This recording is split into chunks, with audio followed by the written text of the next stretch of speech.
Welcome to the Nechako White Sturgeon Conservation Center. This facility was established in the spring of 2014, but the Nechako White Sturgeon Recovery Initiative has been actively working to restore the population of Nechako white sturgeon since 2000.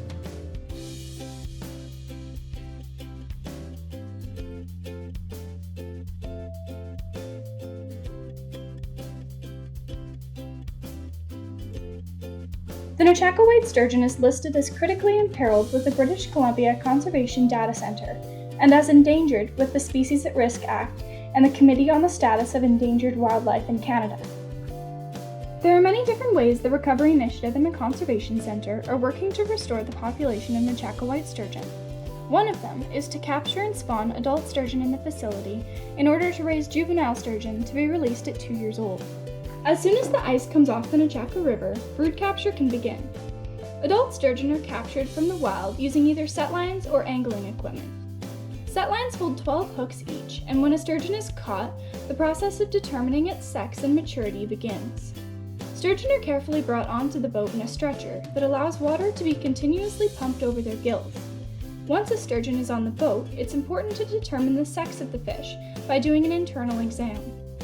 There is no external way to tell if a sturgeon is male or female, so a small tool called an otoscope is used to look inside the sturgeon and determine its sexual maturity.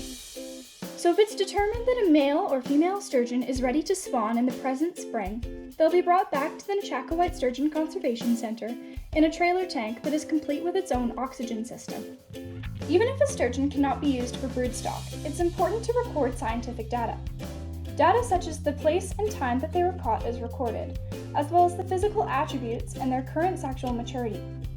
Radio and pit tags are inserted into all adult fish that are caught. Radio tags allow us to track the fish in rivers and lakes, and pit tags allow us to identify the fish when it's caught.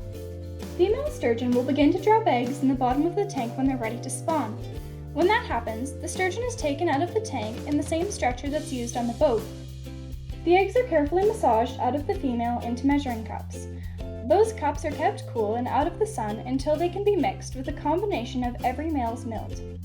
This is done with the hopes to again increase the amount of genetic diversity in the juvenile sturgeon that will be released from the hatchery.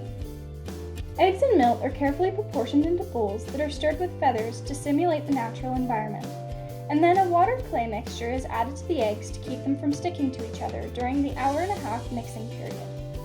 When the eggs are done being mixed, they'll be placed into incubation tubes that filter water through the eggs for approximately 7 to 10 days until the eggs are ready to hatch.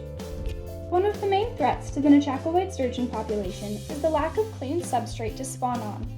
In order to combat this issue, the Nechako White Sturgeon Conservation Center and the Carrier-Sercani Tribal Council put egg mats into the river in order to act as artificial substrate and allow for us to collect wild spawned eggs to hatch in the facility.